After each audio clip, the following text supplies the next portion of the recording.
Kawhi actually a better player under pressure than the great Kobe Bean Bryant? Yes, he is. Kobe, no one had more heart than Kobe. Like, Kobe's not scared of anything. But because Kobe was the best bad shot maker who ever lived, he would take a lot of bad shots under pressure. He knew he could make them. But just look at how often he made them compared to what Kawhi is doing. Kawhi takes higher percentage shots and makes them more often under pressure than Kobe Bryant. I'm not making it up. When you try to deride the statistics, I know you're both going to just assert that I'm wrong. But when you say, oh, just can't look at the numbers, you understand statistics are records of events. For Kobe or MJ over LeBron? Yeah. Skip, look, I'm not finna spend like 35 seconds of my time debating. Everybody knows how I feel about LeBron, but I believe he's the greatest player in NBA history. But this is gross. This is gross misconduct to have Steph Curry over Kobe Bryant. Gross misconduct. Skip, the only thing that I can deduce from this is that they've heaped so much because Steph has changed the game. Fact, fantasy, and history have come together to tease the imagination.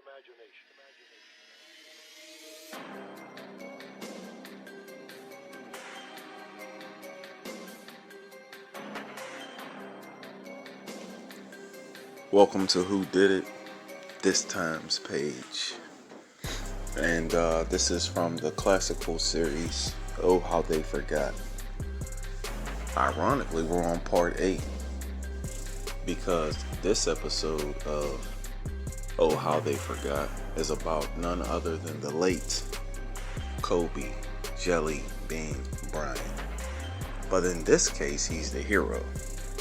Unlike ESPN, the Bleacher Report, which is where I got this old piece of information, this crap, this trash, and I wanted it to resurface because it's kind of a hot topic right now.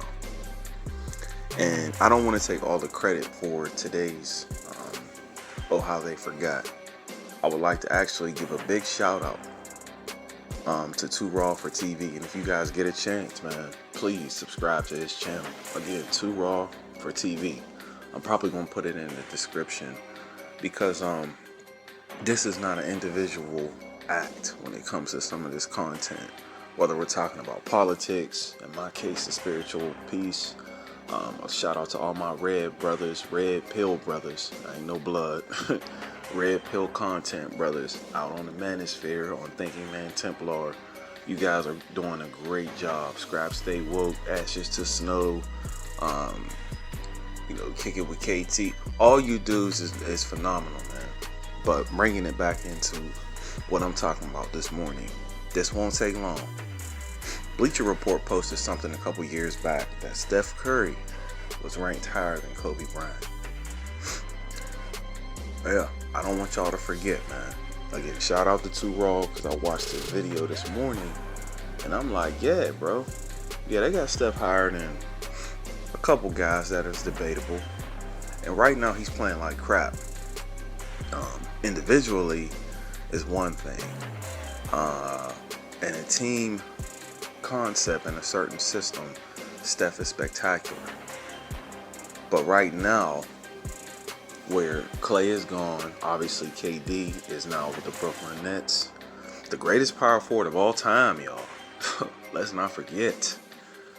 Get out of here. Draymond Green will be back soon. And you have the greatest coach, remember? The woke. Steve Kerr. Yeah, whatever. The point is, there are two guys in particular that Steph should have never been above. And that's none other than Isaiah Lord Thomas III, aka Zeke, straight out of Chicago. Y'all know him, bad boy himself, Detroit Piston, Indiana Hoosiers, best player ever. And none other than Kobe Bryant. And now I want to look in the mirror and say that I was a fool. And I was caught up in the hype and a prisoner of the moment. I did have Steph above Isaiah. And I did have Steph above Allen Iverson. I had Steph above Charles Barkley. I had Steph above even guys like Gary Payton and Tracy McGrady. But now I have to go back and re-examine. And you know, sometimes that's why y'all gotta understand that the Most High don't make no mistakes, man. I say that all the time, but even in a fictional storyline event like the NBA has become, it's almost like a goddamn anime or wrestling or soap opera. But brothers watch it because we know that those gifts are not by accident. The way that some of them move and the way that some of them brothers can shoot, it took hours of practice. Yeah, some of them's under mind control, and that's another topic for another time. But in the end, those are the greatest athletes in the world. But Steph, when it comes to shooting, oh man, he's up there. But now I have to take in consideration the area you playing, the defenses, that you faced, and lastly, bro, when all the chips are down, are you going out with a full clip? The other day, what I saw on AKA Christmas, the so-called holiday, I was baffled, man. First of all, everything ain't funny. You know, I know the media has him as a media darling. He's Obama's right-hand puppet. I don't know who's running who in their relationship. I know that, you know, a lot of North Carolinians, they love him. And I know that ESPN, though a lot of brothers say that LeBron is untouched, and I know Brady's untouchable, I know that Mike Jordan in some circles is untouched. Yo, Steph is starting to become one of those untouchables, man, but not here. And before they shut this whole thing down, fellas, that's why I said some of you all really do need to get a Patreon. I know my brother, welcome to HD TV. It's almost that time, bro. I'm not promoting you to monetize or to get in your pocket. I'm saying this out of love, man, and out of respect, out of powerful content. I don't trust these people that run the platform that I'm even about to upload on. There's been a couple things already that I've seen in my little minute participation to communication when it comes to YouTube. I've seen some glitches. I've seen some things where my family has told me I ain't even getting notifications, so I can't imagine what, you know, Welcome to HD TV's experiencing. Too Raw, Carcino, those are guys that I follow. Even a guy like Ticket, who I'm not necessarily subscribing to him, but I do watch some of his pages because it comes on right after I watch y'all. So it's almost like natural happenstance. And, you know, big shout out to him, man, because if you like that type of rhetoric, where he comes right at you, almost like a hood coach off above the rim, then Ticket TV is awesome.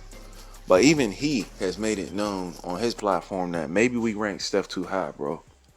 Steph is above Allen Iverson. Not anymore. Because I could go down all those rosters of who Allen Iverson played with. An action hero on the court himself, Jerry Stackhouse. An old Derek Coleman.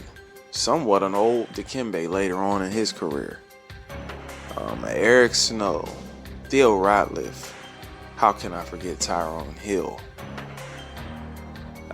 Keith Van Horn. And I know a lot of people say, well, Allen didn't want to make it work. I don't know. Even when Allen went to Denver, Melo's alright, man. Melo's a Hall of Famer. But in the system, I think Allen would thrive with Kevin Durant and Klay Thompson. They might not look as pretty as the current Warriors did in the 2018-19 season and, you know, a couple years previous. But they would win.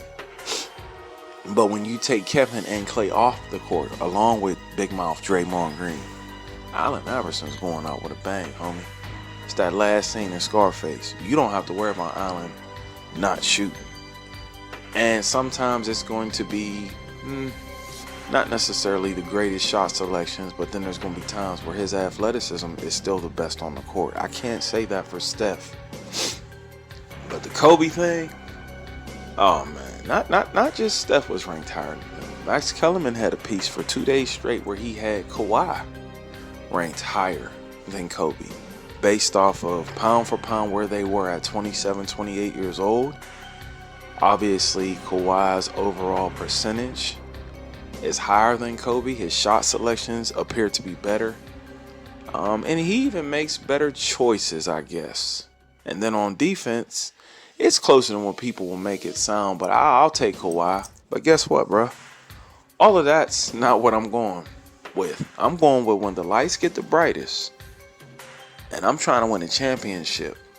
I, too, was a victim of the moment listening to that puppet with a smile.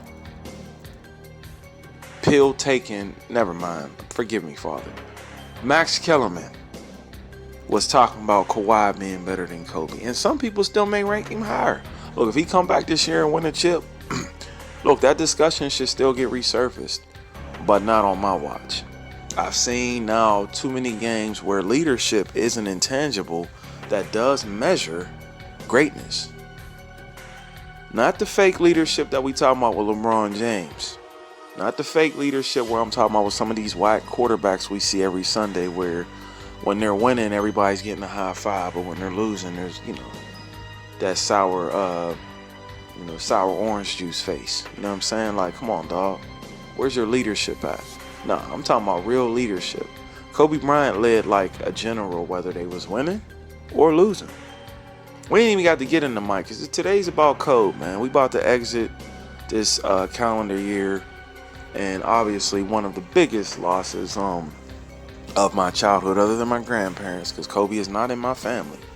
But damn, that dude was amazing, man. And his shot percentages wasn't the greatest. But when the lights got the brightest, alongside of Shaq and without Shaq, dude, I'm going to do me. In the words of Kobe Bryant. Steph, it's early in the season, but you know how we do on this channel. I don't want people to forget. You rank that man higher than Kobe Bryant and Isaiah Thomas, but we're going to stick with Kobe. Y'all did that. When I say y'all, I'm talking to Bleacher Report, who's probably ran by the same, Black, Greensburg, them type of guys who never really played ball, that sat around the good old boy clubs, and, y'all know what I'm trying to get at. Come from a little place that they don't even really come from. Yeah, man, those people. They're sitting around on some thinking table. How can we destroy Kobe Bryant's legacy? And now they've transferred that energy to even some Laker fans who done bumped their heads. No, that guy's not Kobe Bryant either. I don't care how many stats and how many records get broke. The eye test, man. The eye test still means something in most men. The eye test, dog, and the area you played against. But Steph is still an incredible player. You can't take away his MVPs. We're not going to do that. And I'm not going to say that the brother wasn't phenomenal at Davidson College. I'm talking there are levels to this. And at one time, him and Kevin both was knocking on that top 10 list. That day is over for me. Not Kevin, but definitely for Steph. That day is over. I don't care if he wins another championship when Clay comes back and maybe they go get a Kawhi and free agent. No, we ain't gonna forget. Bruh, you got 79 or something games left to at least go out with a fight. Because that laughing and that goofing around and, talking about your golf swing, bruh, all that to me is irrelevant to what really needs to be amplified to his own profile as an NBA player. And that's, what the hell did you do when Kevin wasn't there? What did you do when Clay wasn't there? What did you do when Draymond wasn't there? And back to Too Raw, I am not hijacking that man's channel, but I am going to repeat what he said. It's not about losing him and Steve Kerr. It's about the way y'all losing. Y'all going down by 30 points. So, not to tear you too much longer, man. This video is over. I appreciate all the subscribers once again and all the viewers, man. This is a series called Oh How They Forgot. And this is part 8. And this is dedicated to the number 8. the greatest number 8 that I know. Kobe Jelly Bean Bryant, man. I ain't gonna get into that worship where he's at right now and all that other crap. This is not that type of channel for you. But while he was on this side, while he was on the physical presence on that court, man, you will sadly be missed. You all be well. This is your man who did it this time. And